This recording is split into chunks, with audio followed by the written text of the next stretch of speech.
একঘেয়েমি চিকেন খেতে খেতে সবাই বোর হয়ে গেছি। চিকেন কারি, চিকেন ঝোল, চিকেনের চিলি চিকেন, চিকেন মাঞ্চুরিয়ান, অনেক কিছু, চিকেনের প্রচুর আইটেম। আজকে করব চিকেন মালাই কোফতা।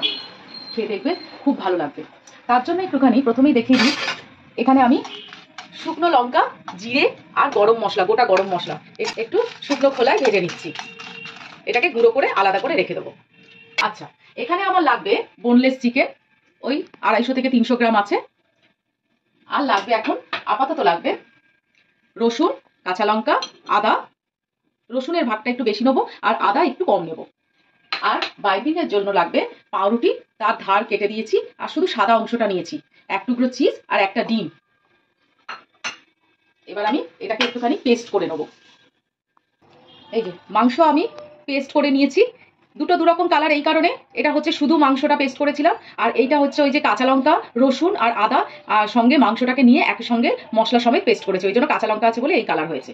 দুটোই না হলে মাংসেরই পেস্ট। এবারে আমি এইটার মধ্যে দিয়ে দেবো একটা ডিম বাইন্ডিং এর জন্য। সঙ্গে দেবো নুন আর এই যে ধার কাটা স্লাইস পাউরুটিগুলো একটু জলে ডুবিয়ে জলটাকে চিপে নিয়ে শুধু পাউরুটিটাকে দিয়ে দেবো। এতে চিকেনের কোফতাটা খুব নরম হয় আর খেতেও খুব ভালো লাগে। আর এর মধ্যে নিয়ে নেবো চিলি ফ্লেক্স, গরম মশলা আর কাশ্মীরি রেড চিলি পাউডার। আর নিয়ে নেবো একটা কিউব সাইজের চিজ, সেটাকে এরকম ভাবে একটু গ্রেট করে নেবো। চিজ দিলে কোফতার যখন খাবো তখন মুখে পড়লে খুব ভালো লাগে চিজের টেস্টটা।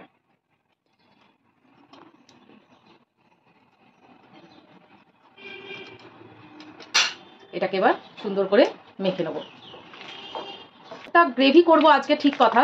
এই ভাজা কোফতাগুলো স্ন্যাক্স হিসাবে খেতে খুব ভালো লাগে।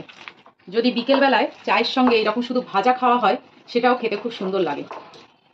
চিজ দেওয়া থাকে তো, এই জন্য টেস্টটা একটা অন্যরকম হয়। আমার মাখা হয়ে গেছে। এপাশে আমি রিফাইন্ড অয়েল গরম করতে দিয়েছি। এবার আমি ছোট্ট ছোট্ট বলের আকারে কোফতাগুলো গড়ে নেব। এইরকম দুটো আঙুলে এরকমভাবে, দুটো হাতে এরকমভাবে নিয়ে তেলের মধ্যে দিয়ে দেবো। তেলটা খুব গরম হবে না, একদম সিমে থাকবে, সেই রকমভাবে ফ্লেমটাকে রাখবে, যাতে কোফতার ভেতরটাও খুব সুন্দরভাবে হয়ে যায়, কাঁচা কাঁচা যেন ভেতরটা না থাকে। এই কোফতাটা একঘেয়েমি চিকেন খেতে খেতে যখন সবাই বোর হয়ে যায়, দারুণ খেতে লাগে, প্রচণ্ড সুস্বাদু হয়, আর বাচ্চারা সবাই খুব ভালোবাসে। আর পাউরুটিটা দেওয়ার জন্য এত সফট হয় যে খেতে খুব ভালো লাগে, মুখে পড়লেই কোফতাটা মিলিয়ে যায়। এই রকম কালার আসবে কোফতার, তখন আমি বুঝবো যে আমার কোফতা হয়ে গেছে। আমি এক এক করে নামিয়ে নেব। ঠিক শুধু কোফতা চায়ের সঙ্গে খান গ্রেভি না করে, তাহলে আর একটুখানি ভাজবেন। আমি যেহেতু গ্রেভি করব তাই জন্য এরকম হালকা ধরনের ভেজেছি। প্রচণ্ড গরম, দেখুন কিরকম সফট হয়েছে, বুঝতে পারছেন? দাঁড়ান একটা কেটে রাখা, নাহলে বুঝতে পারবেন না। এই দেখুন কি সুন্দর সফট হয়েছে বাবা। এরপরে এই তেলের মধ্যেই আমি কিছুটা বাটার দিয়ে দেবো। যে তেলে আমি কোফতা ভেজেছি সেই তেলের মধ্যেই আমি কিছুটা বাটার দিয়ে দিলাম। বাটারটা মেল্ট হতে থাকুক। এর মধ্যে আমি একটা পেস্ট করে নেব। পেঁয়াজ, আদা, রসুন আর কাঁচা লঙ্কা, এই চারটে জিনিস আমি একটু পেস্ট করে নিই। পেঁয়াজ, কাঁচা লঙ্কা, রসুন আর আদা, এটা পেস্ট করে নিয়েছি। এটা আমি এবার কড়াইতে দিয়ে দেবো।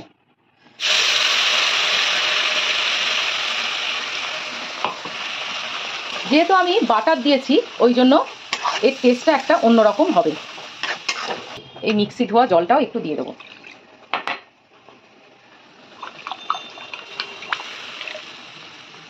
এটা হতে থাকুক। এর মধ্যে আমি দেবো আর একটা মশলা, যেহেতু মালাই কোফতা তার জন্য এখানে নিয়েছি চীনাবাদাম খোসা ছাড়িয়ে, কাজু, চারমগজ, পোস্ত আর কিছু কিশমিশ। এটাকে আমি পেস্ট করে নেব। আর সঙ্গে নেব দই। এই যে এটাকে আমি পেস্ট করে নিয়েছি। এইবারে আমি দেখি মশলাটা হয়ে গেছে কিনা। হ্যাঁ, মশলাটা হয়ে এসছে, আর একটুখানি হবে। না হলে আদা রসুনের একটা গন্ধ থেকে যাবে। আমার আদা রসুন কাঁচা লঙ্কা পেঁয়াজ এই পেস্টটা যে দিয়েছিলাম সেটার মশলাটা তেল ছেড়ে দিয়েছে। এইবারে আমি এই মালাইয়ের যে আসল মশলাটা সেটা আমি দিয়ে দেবো। এটা এর সঙ্গে মিশিয়ে দেবো। যেহেতু মালাই কোপ্তা তাই জন্য কোনো হলুদ পড়বে না এটায়। এই দই দিয়েছিলাম বলে টক ভাবটা ব্যালেন্স করবার জন্য আমি একটু চিনি দিয়ে দেবো। মশলাটা পুরো আমার ফুটতে শুরু করেছে। এই সময় আমি এই কোপ্তাগুলো দিয়ে দেবো এর মধ্যে।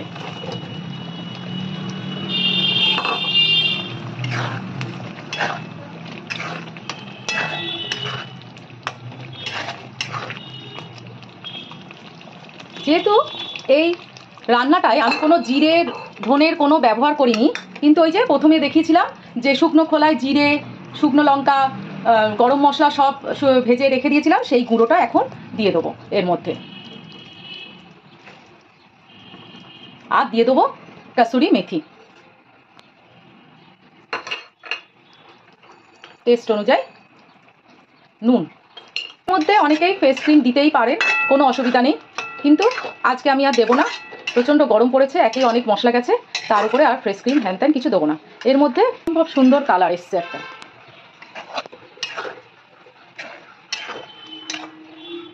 এবার একটু হতে থাক, হয়ে গেলে আর 5 মিনিট হবে, হয়ে গেলেই আমি নামিয়ে নেব। দেখি এবারে আমার কোপ্তাটা কেমন হয়েছে। দেখুন পুরো বাটার আর তেল ওপরে ভেসে এসছে, দারুণ দেখতে হয়েছে, আর পুরোপুরি কমপ্লিটও হয়ে গেছে আমার রান্না। এবার আমি সার্ভ করে দেবো। আমার চিকেন মালাই কোপ্তা কারি কেমন দেখতে হয়েছে বলুন। পুরো বাটারটা আর তেলটা ওপরে ভেসে উঠেছে, ওই জন্য এত গরম পড়েছে তো ওই জন্য ফ্রেশ ক্রিমটা ওপর থেকে দিলাম না। ঘরের লোকই খাবে, আর দেখতে অপূর্ব সুন্দর হয়েছে, আর এত সুস্বাদু হয় খেতে যে যে কোনো জিনিস দিয়ে খাওয়া যাবে, পরোটা রুটি ভাত যা ইচ্ছা দিয়ে, পোলাও ফ্রাইড রাইস কোনো অসুবিধা নেই। এটা খেতে দুর্দান্ত হয়, করে দেখবেন। টাটা।